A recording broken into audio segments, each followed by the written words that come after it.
Olá pessoal, aqui é a professora Rutiel do canal do Cálculo e na aula de hoje nós falaremos sobre o problema de Dirichlet em um círculo. Para falar esse problema, nós vamos escrever equação de Laplace em coordenadas polares, que é r θ. E resolveremos esse problema de Dirichlet no círculo, que resolve, por exemplo, o problema de encontrar a temperatura estacionária de uma placa circular, se são conhecidos os valores de temperatura na borda da placa. Então, por que a equação de Laplace que nós vimos no último vídeo, que é uxx mais uyy igual a zero, que é o Laplaciano igual a zero em duas dimensões, que nós estamos no círculo no plano R2, essa equação aqui em coordenadas polares, ela vai se transformar nessa equação. E eu vou falar por que essa equação se transforma nessa em coordenadas polares na segunda parte dessa videoaula. Então, primeiro nós vamos acreditar que assim que se escreve a equação de Laplace em coordenadas polares, vamos resolver e na segunda parte da videoaula nós vamos mostrar que de fato é isso daqui que é a nossa EDP de Laplace em coordenadas polares. Então, o nosso problema, que é conhecido como problema de Dirichlet, vai ser essa EDP em coordenadas polares. O raio vai variar entre 0 e A, então o raio aqui vai variar entre 0 e A. E a nossa função da borda é a função fθ, que é u de A θ, vai ser uma função dada, que é fθ. E essa função vai valer de 0, o θ variando de 0 a 2π. Nós vamos utilizar para resolver essa EDP o método da separação de variáveis. Nós vamos chamar u de rθ, uma função r que só depende de r, vezes θ, que é uma função que só depende de θ. Essa função θ ela vai ser periódica de período 2π, é uma exigência importante, e essa função r aqui vai ter que ser limitada. Então, r limitada e θ periódica de período 2π. Então, nós vamos derivar o r, então lembrando que u de rθ é r de rθ de θ via separação de variáveis, derivando em relação a r, derivando outra vez em relação a r, derivando uma vez em relação a θ, derivando duas vezes em relação a θ. Substituindo tudo na nossa EDP. Então, vou substituir o r, 1 sobre r, o r, né, o derivado em relação a r, 1 sobre r ao quadrado, o θ. E aí eu vou fazer o que aqui, gente? Eu vou colocar esse θ aqui em evidência. Então, vai sobrar isso. Esse aqui eu vou subtrair dos dois lados. Então, vai ficar assim. Aí, aqui eu vou multiplicar por r ao quadrado e dividir por r vezes θ dos dois lados, gerando essa outra igualdade que está aqui. E aí, essa igualdade que está aqui, eu consigo ver que ela é uma igualdade que só tem r de um lado e só tem θ do outro, por isso que ela é separáveis, né? Quando eu multiplico aqui o r ao quadrado vezes isso, esse vezes esse, que dá isso, igual a essa parte. Para isso ser igual a essa coisa aqui que depende de r e suas derivadas, igual a isso aqui que depende só de θ e suas derivadas, para isso ser igual a isso para todo θ e todo r, eu tenho que igualar a uma constante. Essa constante faz gerar duas equações diferenciais ordinárias. Então, quando eu igualo isso daqui, eu gero essa primeira. Quando eu igualo essa parte aqui, eu gero essa. Então, aqui eu tenho um sisteminha com duas EDOs. Nesse sisteminha, nós vamos analisar primeiro essa EDO daqui. E aí, essa EDO é uma EDO de segunda ordem, linear e homogênea. Então, a gente supõe que θ de θ aqui, solução, é elevado a r til t, tá? Deriva duas vezes e encontra essa equação característica, igual nós vimos lá na EDO, quando a gente estudou a EDO. Então, a gente gera essa equação característica. Aí, nós temos três casos. Esse lambda aqui, ser negativo, ser zero e ser positivo, vai gerar diferente r til, tá? Se o lambda é negativo, nós vamos ter duas raízes reais distintas, r til 1 e r til 2. Então, nós vamos ter essas duas, que vai gerar essa solução, combinação linear de e elevado a r1 til, e elevado a r2 til θ. Então, a nossa solução fica com esse formato. E aí, a gente tem que lembrar lá das nossas hipóteses, que a função θ é periódica de período 2π. Com isso, aqui a gente já vê, né, que para essa função aqui ser periódica, C1 e C2 tem que ser zero, a função tem que ser nula. Porque aqui a gente tem uma exponencial crescente e uma exponencial decrescente somadas aqui na mesma. Então, lembrando aqui, e aí a gente pode ver isso nitidamente, se a gente supor a hipótese, θ de zero vai ter que ser igual a θ de 2π, porque é periódica de período 2π, θ de zero aqui substituindo θ vai ser C1 mais C2 substituindo 2π. Eu posso tirar o mínimo aqui, lembrando que E elevado ao número negativo é 1 sobre E elevado a ele positivo. Tiro o mínimo desse lado, igual aqui, ó, do outro lado. Isso aqui vai implicar nisso daqui, né, que eu posso multiplicar os dois lados por E elevado a isso aqui. Multiplico os dois lados. Coloco C1 em evidência, C2 em evidência. E chego nessa conta. Observe que essa parte é igual dos dois lados, então eu posso simplificar, né? Garantindo que aqui o lambda é negativo e não é zero. Então, a gente poderia ter aqui uma indeterminação, mas o lambda ser estritamente negativo nos ajuda. Então, eu tenho que C1 vezes essa constante é igual a C2. Então, eu venho aqui, ó, na solução, coloco aqui quem é o C2, que eu achei que é C1 vezes essa constante. Posso colocar o C1 em evidência e vejo, então, que eu tenho uma constante vezes uma exponencial crescente. Então, não é periódica. Para essa função ser periódica, o C1, que é a constante, teria que ser zero, e, portanto, o C2 também teria que ser zero, né? Porque se o C1 for zero, o C2 também. E a nossa função θ é uma função nula, tá? Que não é interessante aqui para o nosso problema, né? Vamos ver os outros casos. Se o lambda for zero, então eu vou ter a equação característica R ao quadrado mais zero igual a zero, R vai ser zero. Então, eu tenho a solução E elevado a zero, que é 1, e aqui a solução quando eu tenho raízes reais repetidas, né? Também tem vídeo lá na EDO sobre isso. A hipótese que θ de zero tem que ser igual a θ de 2π, ela gera C1 mais C2 vezes zero, C1 mais 2π C2. E com isso eu tenho que 2π C2 é zero, logo C2 é zero, tá? Então, a minha função aqui, ó, θ de θ, C2 sendo zero, ela só sobra o C1. E aí, isso vai implicar agora na segunda equação, então eu resolvi essa, agora eu vou para essa, que aqui eu tenho algo que não é nulo. Substituindo na outra o lambda igual a zero, eu tenho uma equação que é de Cauchy-Euler, que também tem vídeo aqui no canal, viu, gente? Lá na playlist EDO. A EDO de Cauchy-Euler, nós vamos supor que a solução R dela vai ser R elevado a um alfa, uma constante. Derivo duas vezes, substituo na EDO e acho R elevado a essa constante vezes a constante ao quadrado igual a zero. Isso daqui eu não quero que seja zero, portanto, essa constante vai ter que ser zero, que vai gerar raízes repetidas aqui para nós. E lá no vídeo de Cauchy-Euler a gente vê que quando é raiz repetida, eu vou ter R elevado a raiz, ln de R, a gente usou o método da redução de ordem lá, e chega nessa solução R, tá? Só que a função R, ela tem que ser limitada por hipótese. Isso, então, vai nos forçar a colocar essa constante aqui igual a zero, porque essa função ln aqui não vai ser limitada. Então, se isso aqui for zero, eu vou gerar a função r igual a constante. Então, lembrando que a função u de rθ é θ vezes r, então eu tenho constante vezes constante, e a solução fundamental vai ser 1, né, que vai gerar essa parte aqui da solução. E por último, quando o lambda é positivo, eu volto lá na equação característica, que é R ao quadrado mais lambda igual a zero. Chego aqui e vejo, então, que se lambda é positivo menos lambda é negativo, então eu vou gerar um par de raízes complexas conjugadas, que gera essa solução geral aqui.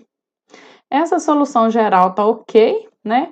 E aí a gente tem que ver que quando eu substituo o lambda, esse lambda negativo lá na minha outra EDO, porque a primeira tá ok, agora eu tenho que ir para a outra. Também vai gerar uma equação de Cauchy-Euler. Vou fazer a mesma hipótese de solução, vou derivar duas vezes, vou substituir aqui nessa EDO e gero a minha equação característica, lembrando que R elevado a alfa, eu suponho que seja diferente de zero para essa parte aqui gerar uma equação característica. No caso aqui, então, eu tenho duas raízes reais distintas, que é a raiz de lambda e menos raiz de lambda, que vai me gerar essa solução aqui. Então, coloco o alfa e o alfa aqui, os dois alfa que eu achei. E aí, gente, eu tenho que lembrar que o K2 aqui vai ter que ser zero, porque a função R, por hipótese, é limitada. Quando esse R aqui tender a zero, a gente tem que essa parte aqui ficaria sem a limitação. Então, eu faço que K2 seja zero e só sobra essa parte, K1 vezes R elevado à raiz de lambda. Só que a função θ tem que ser periódica, com período 2π. Para essa função aqui ser periódica, eu tenho que fazer com que esse fator que está multiplicando θ seja um número natural, porque as funções seno de θ, seno de 2θ, seno de 3θ e assim sucessivamente para qualquer n natural, eu garanto que ela é periódica com esse período aqui, que é o 2π. Então, fazendo isso, no lugar aqui desse raiz de lambda, eu chego na solução fundamental, que vai ser essa função, que agora é R elevado a n, né? Porque isso daqui tem que acontecer, vezes seno e vezes o cosseno para as nossas soluções fundamentais. E aí, então, as nossas soluções fundamentais é o zero, que é o 1, o n, que é R elevado a n cosseno de nθ, R elevado a n seno de nθ. Que eles vão formar o nosso conjunto fundamental de soluções para o problema. Então, nós vamos ter aqui a nossa solução geral, que é constante sobre 2, Cn, R elevado a n cosseno de nθ, que é fazer combinação linear desse tanto de função aqui para cada n, vai gerar uma nova, né? Então, aqui eu crio a minha solução geral e lembro agora da solução de contorno, que é U de A0, que é o f de θ. Isso daqui vai nos dar isso daqui, ó. Então, no lugar do R, eu vou colocar A, né? E aí vai tornar isso aqui constante, né? Em relação a essa primeira variável. Isso aqui é um f de θ, que é uma função dada. E se essa função for uma extensão periódica de período 2π, aí a gente consegue achar quem que são esses coeficientes, que são os coeficientes de Fourier, de Euler-Fourier. Então, a ANCN vai ser integral de 0 a 2π vezes 1 sobre π, a função dada, cosseno de nθ. O ANDN vai ser integral de 0 a 2π f de θ seno de n. É a série de Fourier completa, né? Dá pra gente ver aqui, só que a diferença é que aqui nós vamos colocar ANCN, ANDN. E o C0 aqui, ele é dado por 1 sobre π integral de 0 a 2π f de θ dθ. Então, a gente tem aqui toda a resolução do problema, porque esse A elevado a n aqui, ele é um número, né? Então, a gente acha o Cn e o Dn, substitui o Cn e o Dn aqui, e gera a solução específica, né? A solução do PVC aqui, com esse dado aqui fornecido, que é o f de θ. Então, aqui a gente acaba com o nosso problema de Laplace. E agora nós vamos ver como que fica a dedução da equação de Laplace em coordenadas polares. Então, a gente viu que o Laplaciano é igual a zero, e eu quero saber como que disso vai para isso, que é o que a gente resolveu agora aqui na videoaula. Então, vamos lembrar um pouquinho sobre as coordenadas polares? Então, a gente tem que as coordenadas polares, elas fazem uma transformação do plano XY para o plano Rθ. Então, o x a gente chama de R cosseno de θ, o y de R seno θ. Eu sei que quando eu elevo os dois lados ao quadrado, eu obtenho que x ao quadrado mais y ao quadrado é igual a R ao quadrado. Portanto, o R é a raiz quadrada, né, de x ao quadrado mais y ao quadrado. A tangente de θ é y sobre x, né? Se eu fizer aqui, ó, y sobre x, eu vou ter seno sobre cosseno, porque o R vira 1, então dá isso. E o θ é a arctangente de y sobre x. Então, tudo isso aqui vem lá das coordenadas polares. Agora, eu vou sair derivando um monte de coisa aqui. Primeiro, eu vou derivar a função R em relação a x, que vai dar, usando a regra da cadeia, 1 meio x ao quadrado mais y ao quadrado elevado a menos meio, usando a regra da potência, vezes a derivada do de dentro. Portanto, Rx vai ser, o 2 cancela com 2, isso aqui é R, né, que ele vem aqui para o denominador.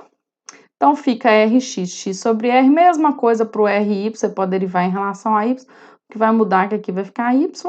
Eu tenho que Rx ao quadrado mais Ry ao quadrado é igual a 1, se eu elevo os dois lados ao quadrado, eu vou ter x quadrado mais y ao quadrado, que é o R ao quadrado, sobre R ao quadrado, que dá 1.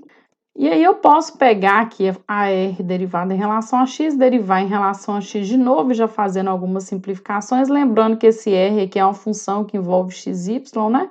Aí eu uso aqui a regra do quociente e chego nisso. Também posso pegar essa daqui, derivar de novo em relação a y, fazendo o mesmo processo, um processo análogo. Observo que fazer essa derivada aqui mais essa derivada, o numerador fica o r ao quadrado sobre r ao cubo, que dá 1 sobre r. Estou numerando essas equações que nós vamos usar. Se θ é arctangente de y sobre x, quanto que é θ derivada em relação a x? Eu vou usar, né, a derivada, regra da cadeia, 1 sobre 1 mais o que aparece ao quadrado, vezes a derivada aqui dessa função. Chego nisso. Faço também a derivada segunda em relação a x. Derivo aqui de novo, né, em relação a x usando a regra do quociente. Posso fazer o mesmo aqui, o processo análogo para derivar em relação a y, também o processo análogo para derivar de novo em relação a y. Mais do que isso, eu vou enxergar que isso daqui mais isso, quando eu somo essas duas coisas aqui, dá zero. Quando eu faço duas vezes o Rx vezes θx, então lembrando que o Rx está lá na página anterior, né? O Rx está aqui, ó. Rx sobre R e Ry, y sobre R. Então, Rx é x sobre R e o Ry é y sobre R. Então, quando eu faço duas vezes Rx θx, ó, aqui, ó, duas vezes Rx θx, mais duas vezes Ry θy, eu chego em zero, que é a equação 5, tá? E aí, por último, aqui a equação 6, que nós também vamos precisar dela, que é fazer a soma do quadrado dessas duas coisas, no numerador dá r ao quadrado e dá 1 sobre r ao quadrado. Então, feito esse tanto de derivada, a gente não para, a gente vai fazer mais derivadas. Então, lembrando que a nossa função u, que depende de x, y, a gente quer enxergar, transformar ela em uma u que depende de r θ via as nossas coordenadas polares. Então, como que a gente faz? Ao derivar a u em relação a x, nós vamos fazer a u em relação a r vezes a função r em relação a x, usando a regra da cadeia e lembrando quem que é x e quem que é y em coordenadas polares. Mais a u em relação a θ vezes θ em relação a x. Usei a regra da cadeia aqui nessa primeira derivada. Para derivar o x, que é o que eu preciso no Laplaciano, então vou fazer aqui a derivar de novo. Ó, deriva esse vezes esse, ó, vezes esse. Para derivar esse é o mesmo processo aqui, ó, o rr vezes o rx mais o r θ vezes θx. Repete esse mais repete esse, deriva esse. Derivei aqui. Então, estou usando regra da cadeia e regra do produto. Aqui, mesma coisa, ó, o θ em relação a R vezes Rx, o θ em relação a θ, θx, vezes o θx. Agora, repete esse, deriva esse, ó. θxx, derivei o θx mais uma vez. Então, a gente tem essa função toda aqui, a derivada segunda em relação a x. Fazendo um processo análogo, que é praticamente trocar o x por y, eu obtenho aqui a derivada em y, o y, tá? Fazendo um processo análogo. Agora eu vou substituir lá no Laplaciano. Então, lembrando que o Laplaciano é o xx mais o y, o xx mais o y. Então, agora eu vou substituir todo mundo. Ó. O xx é isso aqui tudo, mais o y, essa linha aqui toda. Vou colocar o RR em evidência, ó, o RR aparece nos dois, coloco em evidência. O Rθ em evidência, já supondo que o Rθ é igual ao θr, que há essa continuidade aqui nas funções, tá? É uma hipótese. O θθ em evidência, o R em evidência e o θ em evidência. Então, você para aqui a tela e faz essa conta aqui e vê, confere aqui suas contas. Aí, agora eu vou chamar aquelas equações anteriores, ó. Rx ao quadrado, Ry ao quadrado é igual a 1, dado aqui pela equação 1, ó. Isso aqui é igual a 1, tá? Isso daqui é igual a 0. Isso aqui é igual a 0 dado na equação 5. A equação 5 aqui, ó, falou que isso aqui é 0. Isso daqui é 1 sobre r ao quadrado, a equação 6. Ó, 1 sobre r ao quadrado, a equação 6. Esse daqui vai ser 1 sobre r, equação 2. E isso daqui é 0 também, equação 5. Então, substitui todo mundo aqui que a gente já tinha visto. Então, sobra o RR, sobra o R vezes 1 sobre R ao quadrado, 1 sobre R, ó, o R, 1 sobre R, mais 1 sobre R ao quadrado vezes o teta teta. E aí a gente chega no que a gente queria chegar, que é mostrar que isso daqui há uma equivalência, né? Isso daqui é o laplaciano em coordenadas cartesianas, x, y, isso aqui é o laplaciano em coordenadas polares. E aí, gostou da aula? Se gostou, compartilhe esse vídeo no seu grupo de estudos do WhatsApp ou do Telegram e deixe um comentário aqui para mim. Até a próxima. Tchau!